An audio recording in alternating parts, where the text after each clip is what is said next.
이 시간에 다룰 주제는 언약입니다. 언약은 말로 약속하는 거죠. 말로 맺은 언약이라고 해서요. 지켜도 그만, 안 지켜도 그만 이렇게 가벼이 생각을 한다면 그건 뭘 몰라도 한참 모르는 큰 착각입니다.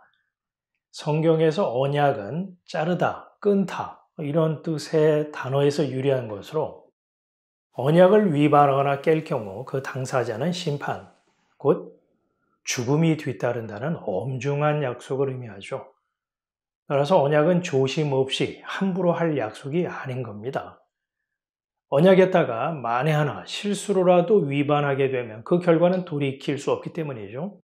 이 급한 김에 돈을 빌리면서 각서에 서둘러 서명했다가 나중에 갚을 능력이 없어서 자신의 장기를 내어줘야 하는 경우를 영화에서 보곤 하잖아요. 어느 누가 장기 포기각서에 서명하고 싶겠습니까? 달리 방법이 없어서 최후의 선택이겠죠.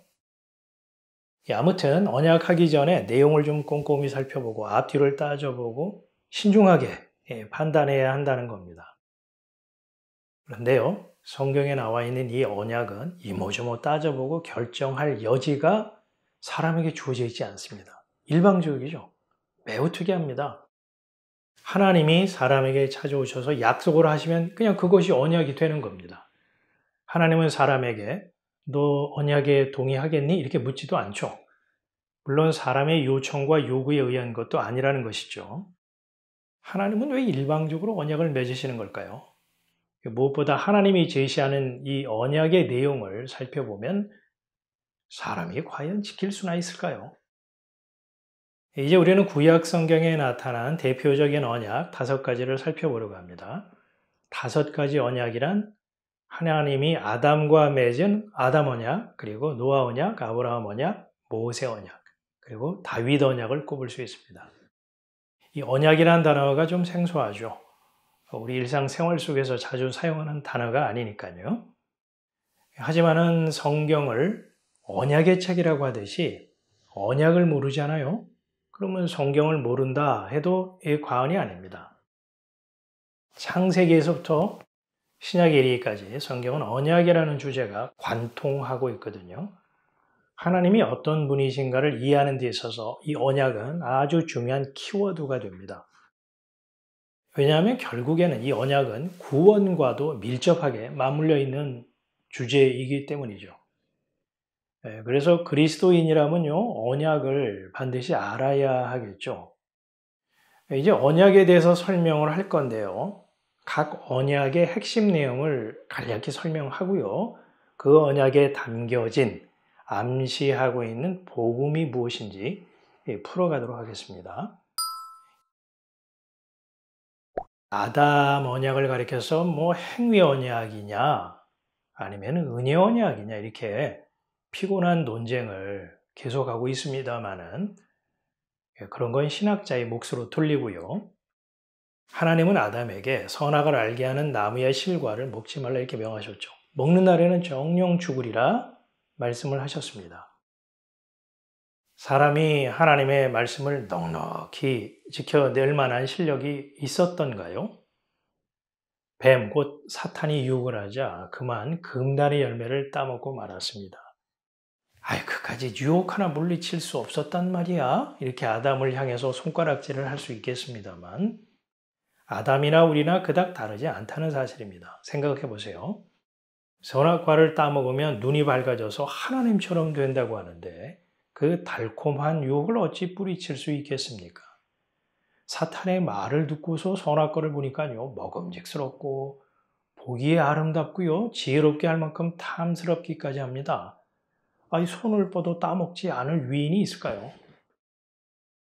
밤늦은 시간에 라면 끓여 먹고 치킨 배달시켜서 먹으면 건강에 좋지 않다는 걸 뻔히 알면서도 그 유혹 하나 거절하지 못하고 마침내 폭풍 흡입을 하잖아요. 몸이 요구하는 걸 사람이 무슨 수로 이겨내겠어요? 다음날 아침에 후회할 걸 알면서도 먹고 보는 거죠. 이 금단의 열매를 따먹은 사람은 하나님의 언약을 위반했고 이 언약을 파기한 거죠. 언약을 어기거나 깨뜨릴 경우 당사자는 어떻게 된다고 했습니까? 그렇죠. 심판받습니다. 그래서 하나님은 심판을 예고하시고 실행하시죠. 그런데 심판의 대상인 사람에게 하나님은 짐승을 잡아가지고 가죽옷을 입혀주시네요. 사람으로서는 도무지 이해 못할 조치를 취하시는 거죠. 가죽옷이라는 게 뭡니까?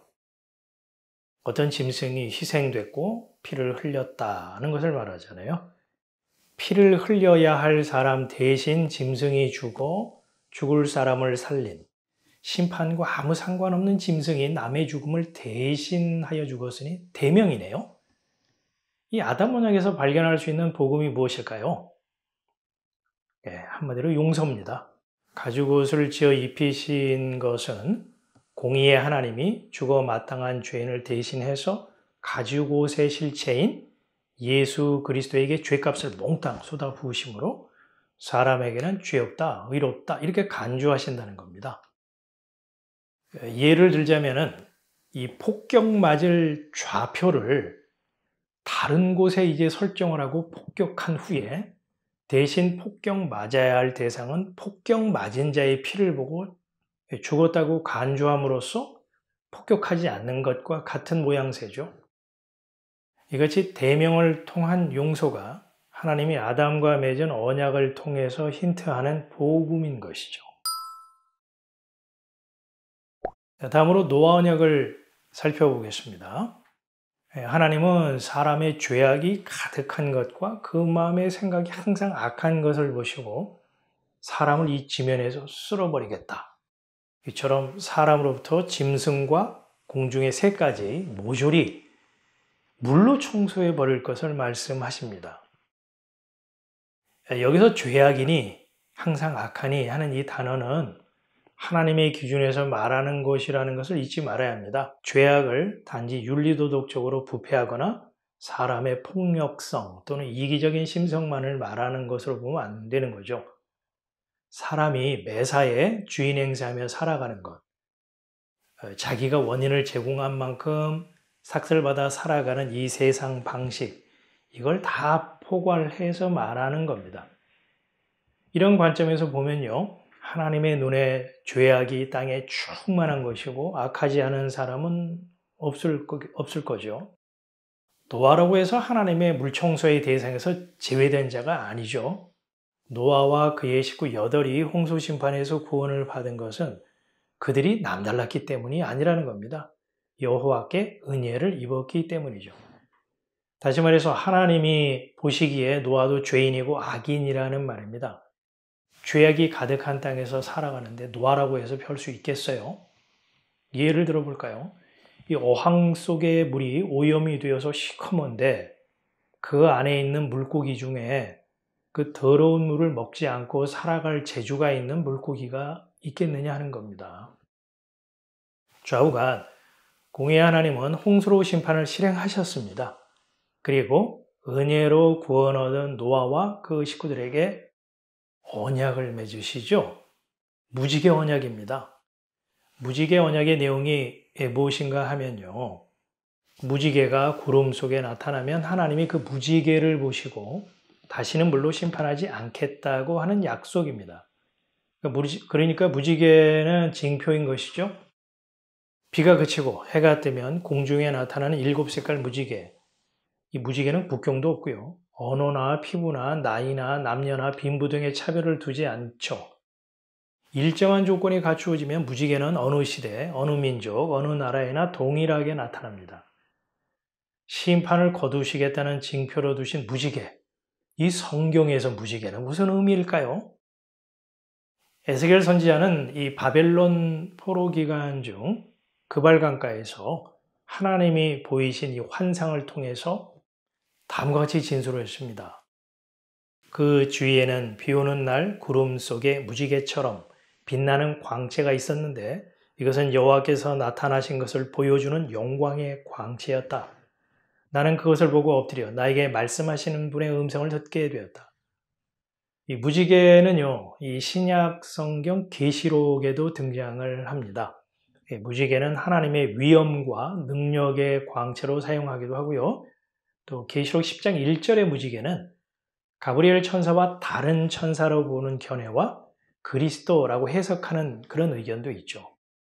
이 신구약 성경의 말씀을 종합해 볼 때요, 이 무지개는 하나님의 형상의 광채로서 예수 그리스도를 힌트하는 묵시적 표현이 아닌가 싶습니다. 그리스도의 심볼인 무지개. 이 공의 하나님은 이 무지개를 보고 심판 가운데 있는 자들에게서 진노를 거두신다는 내용이 노아 언약에 녹아있는 복음이라 할 수 있겠죠. 하나님이 뭘 보시고 심판을 거두신다고요? 사람이요? 아니죠. 하나님은 무지개를 보시고 심판하지 않겠다고 약속하셨습니다. 아브라함 언약을 살펴보죠. 하나님이 아브라함에게 찾아오셔서 약속한 내용 가운데 두 가지를 살펴보겠습니다. 첫째는 열국의 아비, 큰 민족을 이루게 될 것이다라는 그 약속, 그리고 약속의 땅 가나안을 기업으로 주시겠다는 말씀이죠. 큰 민족을 이루게 하시고 땅을 기업으로 주시겠다. 이 말만 들어도 기분이 이렇게 업되지 않습니까? 그런데 약속을 받은 아브라함으로서는 어처구니가 없어서 비웃을 수밖에 없습니다. 그 이유는 아브라함의 나이가요 99세고 아내는 경수가 끊어진 지 오래되었기 때문이죠. 생물학적으로 의학적으로 판단해 볼 때 자녀를 낳을 수 없는 죽은 몸이나 다름없는 아브라함에게 하나님은 큰 민족을 이루게 하겠다 이렇게 약속을 했으니까 그 코미디 같은 얘기잖아요. 헛웃음을 웃을 수밖에요. 또 다른 언약은 창세기 15장에 기록된 내용인데요. 그 내용은 내 후손이 외국 땅에서 나그네 되어가지고 400년 동안 종살이 하다가 그들이 섬기는 나라를 내가 벌할 것이고 그 후에 내 후손들이 많은 재물을 가지고 그 나라에서 나올 것이다 라는 약속입니다. 아브라함이 이 약속의 말씀을 들었을 때 기분이 어땠을까요? 기뻤을까요? 황당했을까요? 황당했을 겁니다. 왜냐하면 아브라함 자신으로서는 지키지도 못할 약속이기 때문이죠. 하나님이 약속하신 내용을 아브라함이 두 눈으로 확인하려면 몇 살까지 살아야 하는가 하면 못해도요 570살 이상은 살아야 하지 않겠어요? 그런데 아브라함은요 175세에 눈을 감게 되죠. 그러니 하나님이 언약하신 말씀을 아브라함으로서는 지킬 수도 없고 확인할 길도 없는 공허하기 짝이 없는 소리에 불과한 것이죠.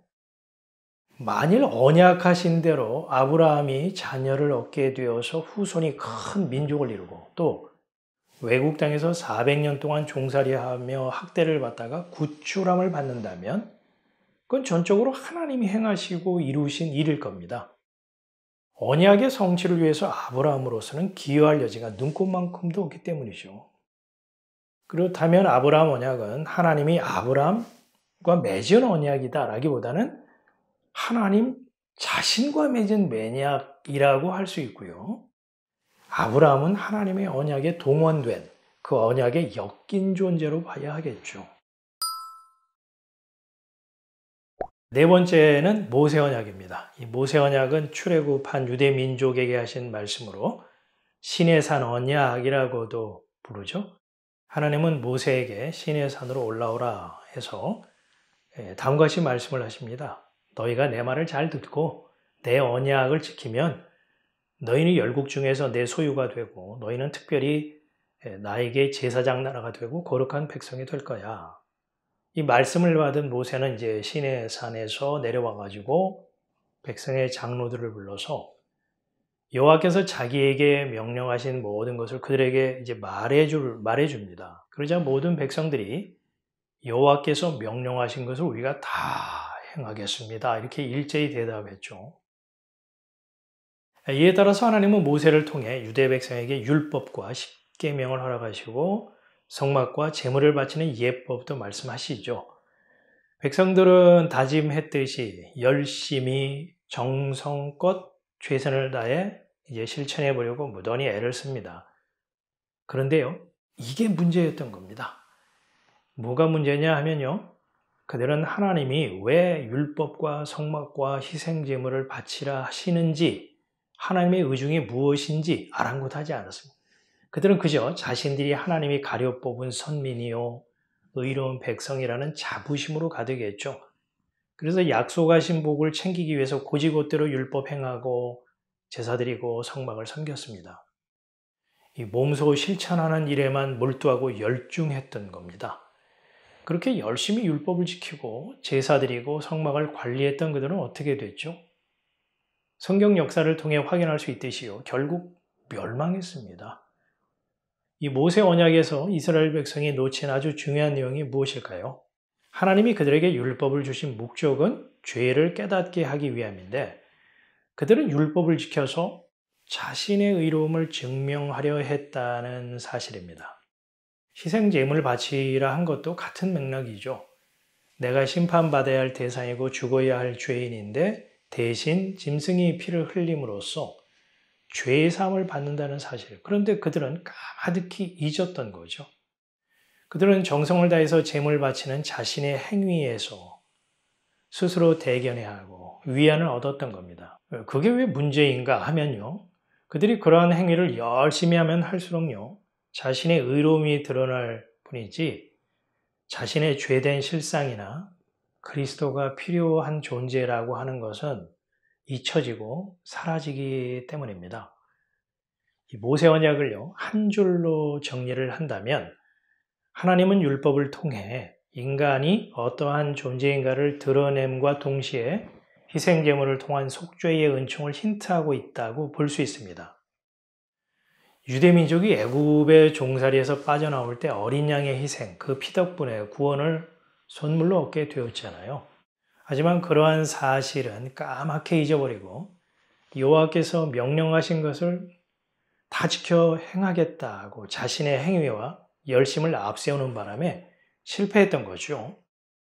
이처럼 율법에 실패한 자들에게 예수님이 오셔서 뭐라고 말씀하셨는가 하면 내가 그 율법 온전히 성취할게. 이렇게 위로와 또 희망의 메시지를 던졌던 거죠.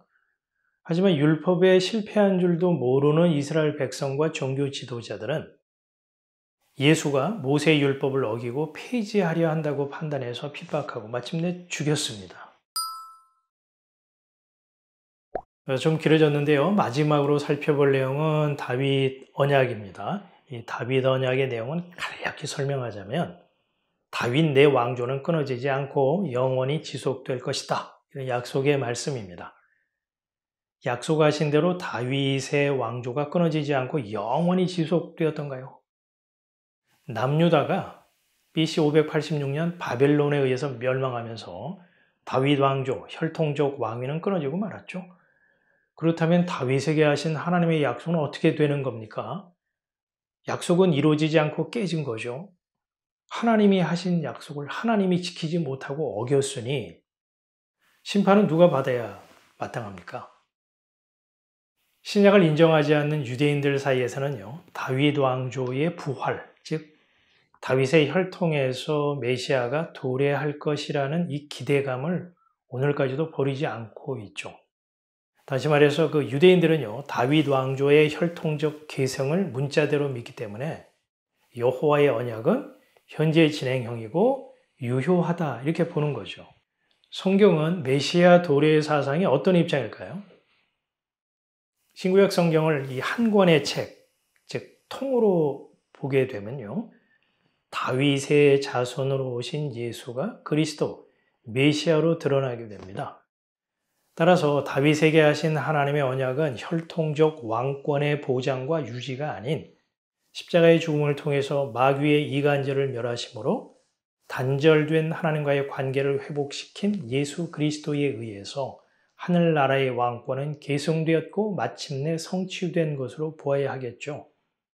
그러니까 내 왕조는 끊어지지 않고 영원히 지속될 것이다 라는 이 약속은 표면적으로 보면 실패한 언약이고 이면적으로 볼 경우 예수 그리스도가 통치하시는 아들의 나라가 영원할 것이다 라는 복음을 함의하고 있다고 봐야 하는 거죠.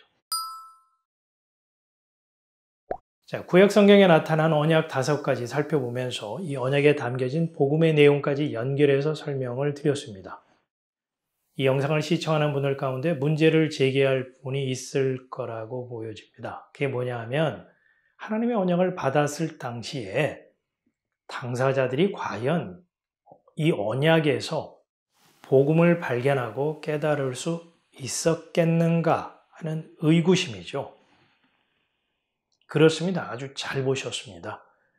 우리는 신구약 성경을 가지고 있기 때문에 이 언약에서 힌트하고 있는 언약 안에 숨겨진 복음을 발견할 수 있죠. 하지만 하나님으로부터 언약을 받을 당시의 사람들은 기록된 성경이 없었거든요. 창세기, 출애굽기, 레위기, 민수기, 신명기, 이 모세오경을 모세가 출애굽 이후 광야 생활 40년에 걸쳐 기록한 것으로 본다면 대략 BC 1446년이 지나서입니다. 그러니까 아담, 노아, 아브라함 그리고 모세가 하나님으로부터 이 언약을 받을 때 뭔가 기록된 문서가 있었던 게 아니라는 거죠. 당연히 신약 성경은 존재하지도 않았고요. 다윗 언약도 다르지 않습니다. 다윗의 생애를 다루고 있는 이 사무엘서는 다윗이 살아있을 때 기록된 문서가 아닙니다. 그가 죽고 난 이후에 기록된 거죠. 무슨 말을 하려고 하는가 하면 기록된 성경을 가지고 있지 않았던 아담, 노아, 아브라함, 모세, 다윗은 언약하신 하나님의 말씀을 액면 그대로 믿고 받아들였을 가능성이 매우 높다는 말입니다. 따라서 언약의 말씀을 듣고서 이 언약 속에 담겨진 내용, 즉 예수 그리스도로 이해를 하고 믿는다라고 하는 것은 그들로서는 기대하기 어렵지 않았을까 싶은 거죠. 물론 하나님이 언약 당사자들에게 묵시세계를 보는 영의 눈을 열어주셨다면야 복음을 발견할 수 있었겠죠. 언약 속에 담겨진 그리스도, 즉 복음으로 연결해서 이해하고 신앙하기란 어려웠을 것이다라는 점에 좀 더 무게를 둘 수밖에 없는 것은 각 언약에서 확인했던 것처럼 사람은 하나님의 언약을 감당할 수 없고 지켜내지도 못했다는 사실입니다. 한마디로 사람은 언약에 실패했고 하나님은 사람의 실패에도 불구하고 언약하신 대로 이루어가시고 성취하셨다는 겁니다. 그렇다면 우리는 질문을 던져야겠죠. 사람으로서는 지킬 수 없는 언약이라면 하나님 혼자 알아서 다 하시지 왜 사람에게 찾아와서 언약하시는 건가? 당연히 해야 할 질문입니다. 이 질문에 대해서 다음과 같은 예를 들어서 설명을 해보죠. 미술을 전공한 할아버지가요, 캔버스를 준비하고 어린 그 손녀를 초대해서요, 함께 그림을 그려갑니다. 캔버스는 할아버지가 손수 마련했고 물감과 붓도 할아버지가 자기 돈을 주고 지불하고 구입한 겁니다. 캔버스 주인은 할아버지라는 말이에요. 할아버지는 캔버스에 그림을 그리기 전에 어떤 그림을 완성할지 이미 계획과 구상이 끝난 상태입니다. 어린 손녀는 할아버지의 작업을 방해하고 또 할아버지가 작업을 하는 데 있어서 거추장스러울 뿐일 텐데 그럼에도 할아버지가 어린 손녀를 그 그림 작업에 참여시킨 이유는 무엇일까요? 손녀의 도움이 필요해서일까요? 할아버지 혼자서 그림을 완성하는데 조금도 부족함이 없지만은 그림 작업에 손녀를 초대한 것은 함께하는 시간과 과정을 통해서 할아버지의 마음과 생각을 공유하기 위해서겠죠? 혹시 손녀가 할아버지의 뜻을 헤아리지 못해서 실수하더라도 할아버지는 할아버지의 원래 뜻에 따라 차질 없이 그림을 완성해 나갈 것입니다. 할아버지가 시작한 일이기에 완성과 마무리도 할아버지가 하는 거죠. 할아버지가 계획한 일이고 할아버지가 시작한 일이니까요. 그러니까 손녀로서는 지킬 수 없는 언약을 할아버지가 찾아와 일방적으로 맺은 것은 할아버지의 뜻을 드러내기 위한 특별한 조치라는 겁니다. 다시 말해서 할아버지가 어린 손녀를 그림 작업에 동원한 것은 손녀의 솜씨를 드러내고 손녀를 높이기 위한 목적이 아니라 할아버지의 뜻을 헤아리지 못하고 작업을 방해하고 그르치고 훼손하는 이 손녀의 막무가내 그 허물까지 아시고 허물을 덮어줄 대속물이 필요한 존재이기에 할아버지의 용서와 사랑의 마음이 읽혀지기를 바라는 마음에서 할아버지는 철없는 손녀를 초대했다고 볼 수 있습니다. 자, 마무리하면서 성경 두 구절을 읽어보겠습니다. 내가 내 언약을 너희와 너희 후손과 너희와 함께한 모든 생물, 곧 너희와 함께한 새와 육축과 땅의 모든 생물에게 세우리니 내가 야곱과 맺은 내 언약과 이삭과 맺은 내 언약을 생각하며 아브라함과 맺은 내 언약을 생각하고 그 땅을 권고하리라. 자, 반복하고 있는 단어가 뭔가요? 그렇습니다. 내 언약입니다. 하나님은 내 언약이라고 말씀을 하시죠. 언약은 여호와 하나님의 언약입니다. 이 말인즉슨 언약은 하나님이 창세 전에 아들 그리스도와 계획하신 확정된 것으로 어떤 상황과 여건 속에서도 사람이 실패하고 사람이 그 일의 언약을 깬다 하더라도 하나님이 하나님의 이름과 명예를 걸고 반드시 이루시겠다는 하나님의 의지를 담보하고 있는 거죠. 사람이 언약을 실패하는 예상치 못한 돌발 상황이 발생할 때마다 하나님은 서둘러서 또 다른 언약을 세우시는 게 아니라는 말입니다. 하나님은 시작과 끝이요 알파와 오메가이십니다. 시작하실 때 완성을 내다보시고 사람의 헛물과 실패에도 불구하고 차질 없이 진행하시며 마침내 성취하신다는 말입니다. 그렇다면 하나님의 언약에 있어서 사람의 존재의 의미는 무엇이고 나와 그 언약은 무슨 상관이 있을까요? 사람이 언약의 성취를 위해 존재하는 것이 아니고요. 하나님이 하나님의 언약 성취를 위해서 사람을 동원하신다는 겁니다. 주어가 바뀌었죠. 사람이가 아니고 하나님이. 이 중요한 사실을 놓치면 안 됩니다. 오직 언약의 성취자인 구원자, 어린 양 예수 그리스도를 드러내기 위해 동원된 게 사람이죠. 그래서 하나님의 언약에 엮인 그 사람의 인생은 복된 것입니다.